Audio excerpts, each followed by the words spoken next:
E a comissão mista aprovou na tarde de hoje a prorrogação para adesão ao refis do FUNRural, o Fundo de Assistência ao Trabalhador Rural. Com isso, o prazo termina no dia 30 de abril.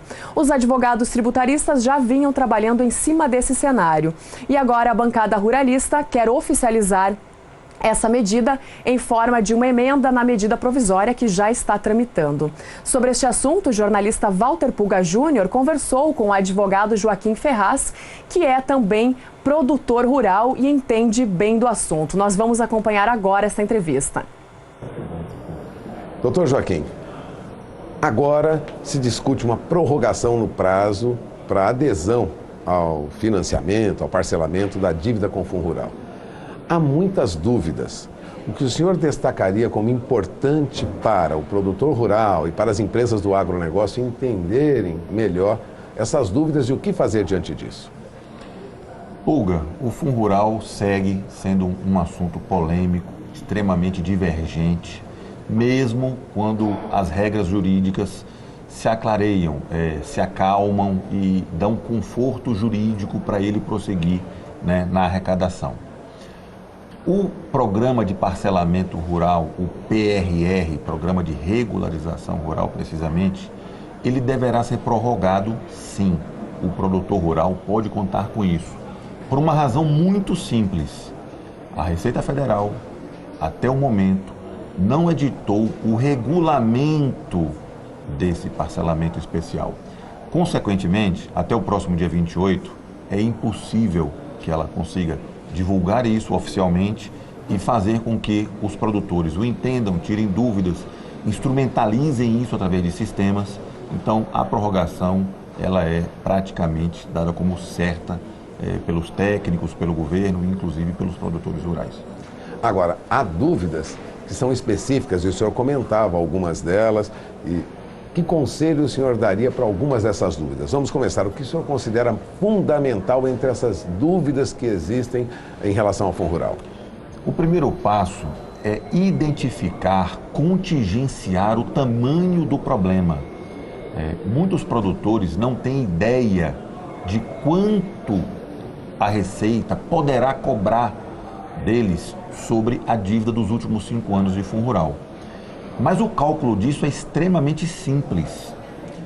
A Receita Federal já tem as informações necessárias para fazer as cobranças judiciais, os autos de infração tributários, porque o produtor rural pessoa física e o produtor rural pessoa jurídica, quando fizeram as suas declarações de imposto de renda nos últimos 5 anos, informaram o seu faturamento anual, mensal e a totalidade anual. Então a Receita já tem a informação. Total. E o produtor pode dimensionar, encontrar o tamanho do seu problema, calculando o valor do faturamento dos últimos 5 anos, a receita bruta que ele teve nos últimos 5 anos, aplicar a alíquota de 2,3% e não as atuais vigentes. O governo vai usar as alíquotas discutíveis do período dos últimos 5 anos, anterior a 31 de dezembro de 2017, e depois disso aplicar uma multa de 100%, aplicar os juros de mora, a Selic e os honorários dos procuradores. Então, com esse critério de cálculo, ele terá uma estimativa bem precisa do tamanho do problema que ele terá que administrar. Para analisar, convém, dentro do perfil empresarial do agronegócio, daquele produtor, ingressar no PRR e resolver o assunto, convém discutir mais uma vez o passado e aceitar o pagamento de agora em diante, ou convém discutir absolutamente tudo. Convém discutir o FUNRural novo, que está vigente desde 1º de janeiro de 2018, a dívida. Isso tem que ser analisado tecnicamente, isso tem que ser enfrentado tecnicamente. Já há, por exemplo, decisões judiciais, eu vou citar apenas um exemplo, do Mato Grosso do Sul, desobrigando produtores e também frigoríficos do pagamento da dívida do FUNRural, mantendo o pagamento do Fundo Rural aprovado agora pelo Congresso. Ou seja, valeria a partir de agora. Isso. Existem produtores que fizeram depósito judicial dessa dívida e vão discutir. Então, cada produtor precisa dimensionar o seu problema. Qual é o tamanho da conta do produtor rural, pessoa jurídica e pessoa física? E depois disso, enfrentar, discutir tecnicamente com seus assessores, com seus advogados, com seus especialistas, qual era o melhor caminho a prosseguir para enfrentar e superar o problema do Fundo Rural. Agora, Fundo Rural não para por aí.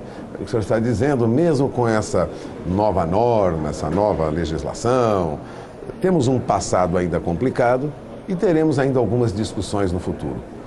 Esse imbróglio do Fundo Rural nunca termina, doutor Ferraz? É muito difícil, até porque as decisões sobre o Fundo Rural costumam ser tomadas a toque de caixa, com um planejamento de muito curto prazo, e não há, por exemplo, um regramento como há para o imposto de renda, como há para o ICMS, né? O governo tenta fazer sempre muitos remendos na legislação do Fundo Rural, e isso causa essa instabilidade jurídica. O produtor rural segue inseguro e segue com muitas dúvidas, e dúvidas muito básicas muitas vezes. Por exemplo, o projeto de lei original que foi aprovado pelo Congresso, ele previa que só haveria incidência do Fundo Rural na última etapa da comercialização, da venda, da produção rural. Ou seja, o boi só haveria incidência na saída dele do produtor, pessoa física ou jurídica, para o frigorífico. O plantador de soja só haveria a incidência na última etapa, na venda para o moedor de grãos, o que vai transformar aquela matéria-prima em um outro produto. Mas o presidente Temer, ao analisar a lei aprovada pelo Congresso, vetou esse dispositivo. Ou seja, o Fundo Rural está incidindo sobre toda a cadeia. Vou usar um exemplo. O produtor que vendeu bezerros para outro produtor rural. Nessa operação, há incidência do Fundo Rural. Ou seja, produtor que vende para outro produtor teria que pagar também. Também, tem que pagar hoje, na regra que está vigendo. Esse produtor que pegou esse bezerro com 7 arrobas e levou até um garrote de 12, 13 arrobas e vende para quem vai fazer a engorda, nessa operação de venda do garrote do boi magro para quem vai fazer a engorda, também há uma outra incidência. E, finalmente, no boi acabado para o frigorífico. Então, no exemplo mínimo clássico, há 3 incidências de Fundo Rural. Um efeito cascata, né? Um efeito cascata, é o famoso efeito cascata.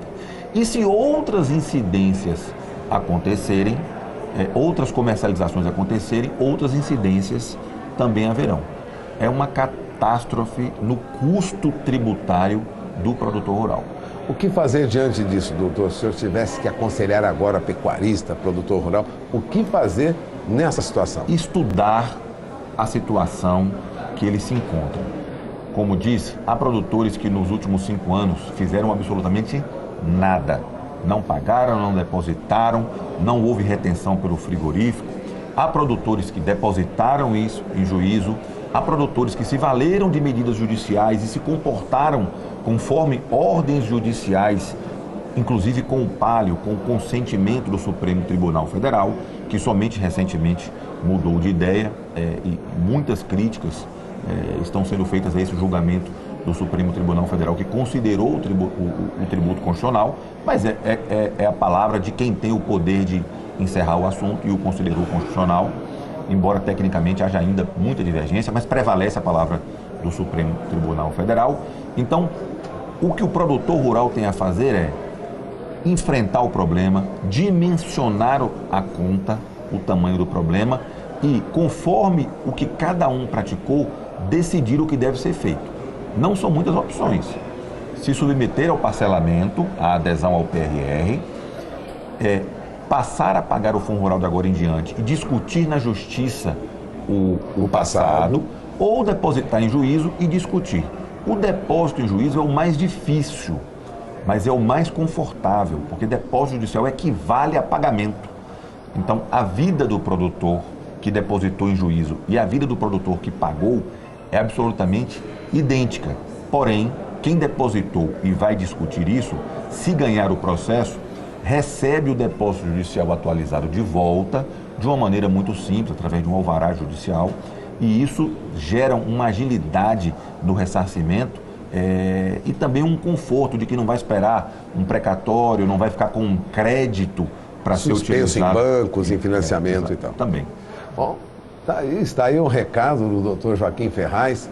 De olho na informação, o Dr. Joaquim voltará aqui ao longo dos próximos meses, sempre informando, ele analisa com profundidade, é um produtor rural, gostaria de lembrar isso, ou seja, vive na pele, não só como advogado, mas vive na pele o dia a dia do produtor rural, é pecuarista na Bahia, portanto, fala com conhecimento de causa mesmo, dentro de casa, quer dizer, ele vive isso no escritório e vive isso em casa. Eu agradeço a sua participação aqui, doutor Joaquim. Espero que o senhor volte para orientar os produtores do Brasil inteiro com essas dúvidas em relação ao fundo rural. É sempre um prazer falar a você, Pulga. Estarei sempre à disposição para voltar quando necessário. Bom, agradeço mais uma vez a entrevista do doutor Joaquim Ferraz. Voltamos ao programa.